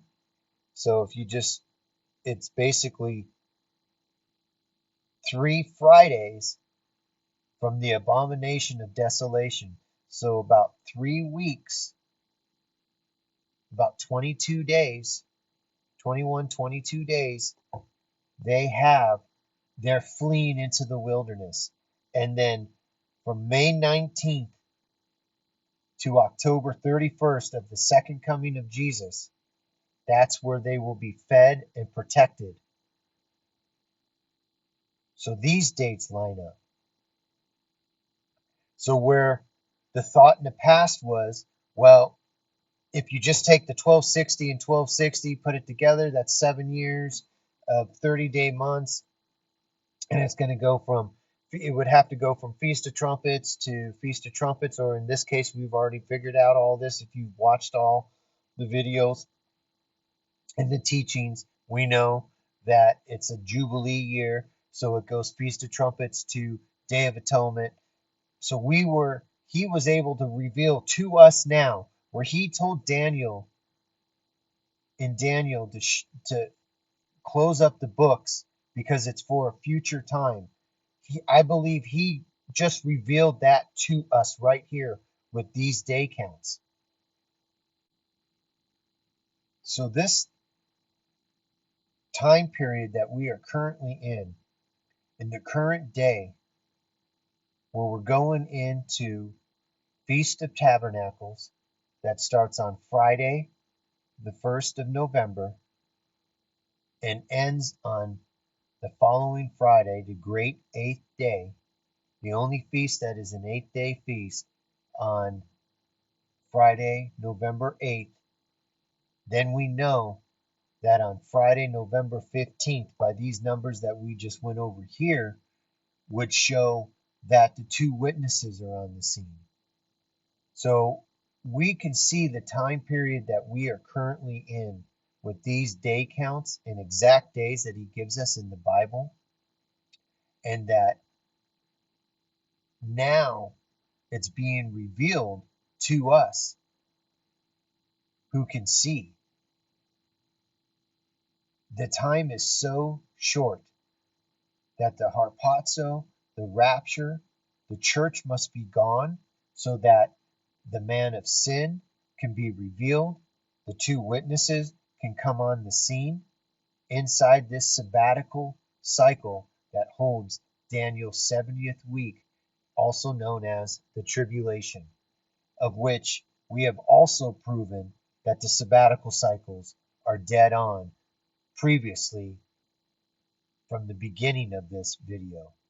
And if you watch videos 1 and 2, without a doubt, we've thrown everything at the sabbatical cycles and everything is held up. It has not fallen at all. And now, looking at these day counts, we can see just how close we are. And then just look around into the world of what's happening, number one, in Israel. And then everywhere else, we have all these prophecies ready to go. We had Ezekiel 37 happened in 1948. That one is checked off. We have Ezekiel 38 and 39 coming up, and then Ezekiel 40, which would be the millennial temple. We have Isaiah 17. All this is about to happen quickly, and we can see the time period and the day counts that we're looking at right here. It is almost undeniable. Now I want to go back in and I want to show you again. Let's look at the moon calendar, because now this is going to bring into play Joel. And when we read in detail the two times Joel talks about the sun and the moon being an eclipse and darkened, I believe is two separate times that point to this time period, Daniel 12:12, and then Daniel 12:11. So let's look at that. So if we look at Joel 2:31, and then we're going to go in here and see, because I think it will detail describe the two verses of Daniel. These point exactly to the two verses that we just went in that give us the 2 day counts and tells us what actually now will give us details on what actually happens at these 2 day counts that God gave us through Daniel. Okay, so Joel 2:31, the sun shall be turned into darkness and the moon into blood before the great and terrible day of the Lord. Now we know the great and terrible day, Jesus himself labeled that in Matthew. The great and terrible day is that 3.5 period that we just went through from the 1290 days, okay, the 1290 days up until, which is 1290 days from the abomination of desolation up until Day of Atonement at the second coming in 2031. Okay, that I believe is talking about the in 2028 time period, and we'll go into detail in that because I want to show you that there's actually the eclipses fall directly into both these verses in Joel and both the verses that show us the day count in Daniel. So Joel 3:15, the sun and the moon shall be darkened, and the stars shall withdraw their shining. Okay, this one I believe is the 1335 day count of and then it gives you a detailed showing of what is happening during that sheep and goat judgment and the judging of the nations. So if we go here in 2028, remember, Joel says when he's talking about the abomination of desolation, the midpoint of the tribulation, he says the sun will be darkened and the moon will be turned to red. Okay, so we have an eclipse before that Passover time, because now we know the abomination of desolation happens on April 28th on the Sabbath, the start of the Sabbath, the evening of the Sabbath. So in January, there's a lunar eclipse and a solar eclipse. Then again, right before or right after, so there was one before, then again there's actually another one right after in July. There's another lunar and a solar eclipse. Okay? So now if you go to the Day of Atonement year in 2031,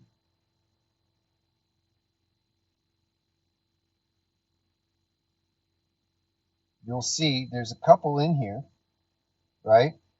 But this one falls right at the time period of most likely where, when we read Joel, picking up of Matthew 25 and the sheep and goat judgments and the judging of the nations fall, which is the second coming. He comes on a full moon. We already figured that out.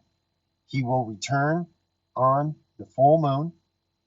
It will be a lunar eclipse the day before October 31st, which is the first day of trumpets and the first day of Tishri. There's a blood red. Then you have on the 14th, which is, we know now is, obviously we know by lining it up, that is tabernacles. There is a solar eclipse. Now let's go back to Joel and read this. So I believe this one, Joel 3 or 2:31, we know that the lunar eclipses and the solar eclipses are going to happen before the great and terrible day of the Lord. So this should be talking about the abomination and the desolation and the second half period of the tribulation that Jesus labeled the great day of the Lord. So if we go into Joel 2:3, you'll see that the verse falls right on the day of the Lord.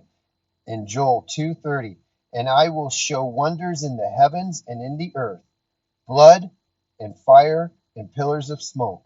The sun shall be turned into darkness and the moon into blood before the great and terrible day of the Lord. And it shall come to pass that whosoever shall call on the name of the Lord shall be delivered. For in the Mount Zion and in Jerusalem shall be deliverance, as the Lord hath said, and in the remnant whom the Lord shall call. So you don't take the mark of the beast, you call on the name of the Lord, you will be saved. This is the great day of the Lord, labeled right there. So now if we go back to, and of course we just showed and proved 100% that there is a solar eclipse and lunar eclipse before the day of the Lord, before the great day of the Lord starts. Now, when we go into Joel 3:15, the sun and the moon shall be darkened, and the stars shall withdraw their shining. That is at the sheep and goat judgment that we just showed after the second coming. There's a lunar eclipse on the full moon, the day of his second coming, that we come with him back in the second coming. And then there's a solar eclipse at tabernacles. Okay?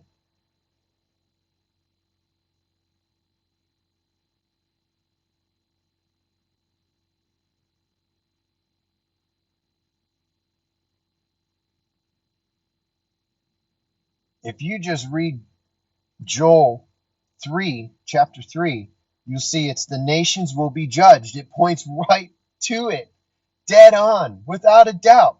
Only God can do this, guys. Okay, this is insane.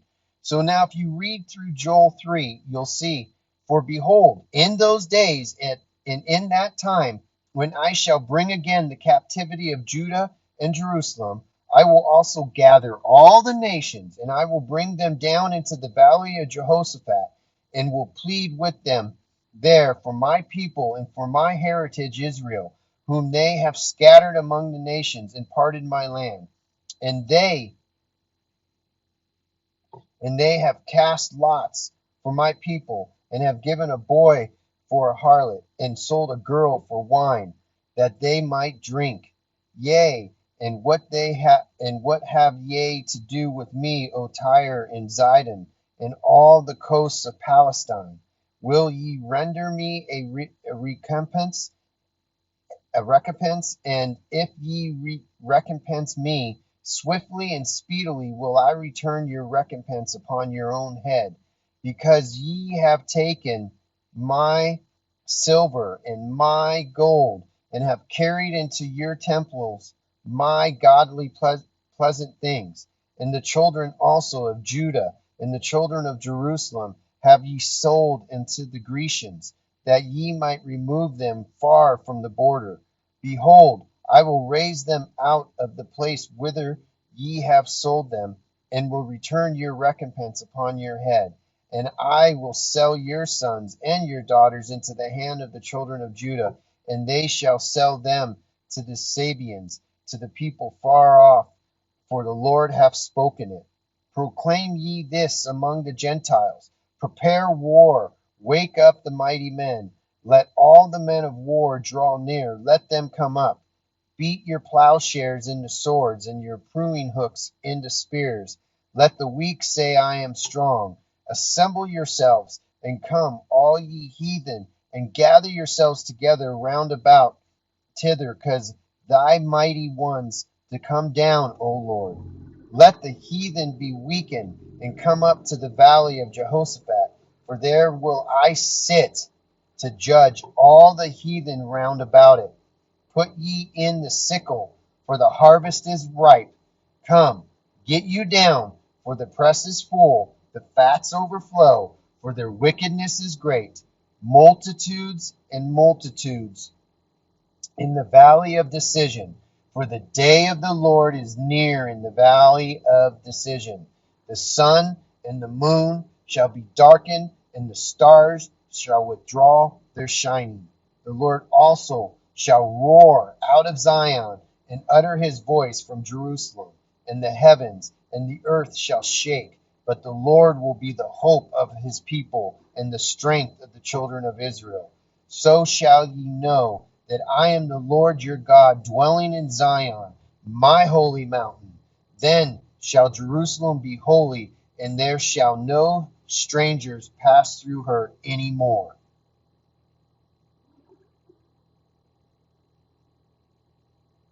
So right there is Daniel, where we just went into, is Daniel 12:11 and Daniel 12:12. Points to those two verses in Joel, and we just proved on the calendar showing that the moons line up exactly the same. So what do we show? We know that Jesus comes back at the second coming with us on Halloween of 2031, which is still 2030 because it doesn't happen until the 10th day into the month that the new cycle starts. Then that is the 6th day, which is the second day. Just once again, in 2 days I will gather you, and on the third day I will raise you up. He comes back at the end of the second day, and on the third day he raises them up. Okay? The second day is the seventh day, or the second day is the 6th day, the third day is the 7th day, and then the first day is the 8th day, the 8th day is the first day, and we'll go into more detail there. But we can now see that everything Jesus basically does, it falls on those exact days of the week. It falls on the Sabbath Eve, or the Sabbath day. It's particular in everything he does. It's not a random day, and he uses those 6th, 7th days and seconds and third days, and it's perfect. It's to a T. So this 100% proves Daniel. Daniel was not written after Jesus. He quoted it himself, and it was in that Septuagint 3 centuries before Jesus even was born and brought into the world here to save us on the cross on April 19th of 30 AD when he died on the cross. It's without a doubt 100% proven.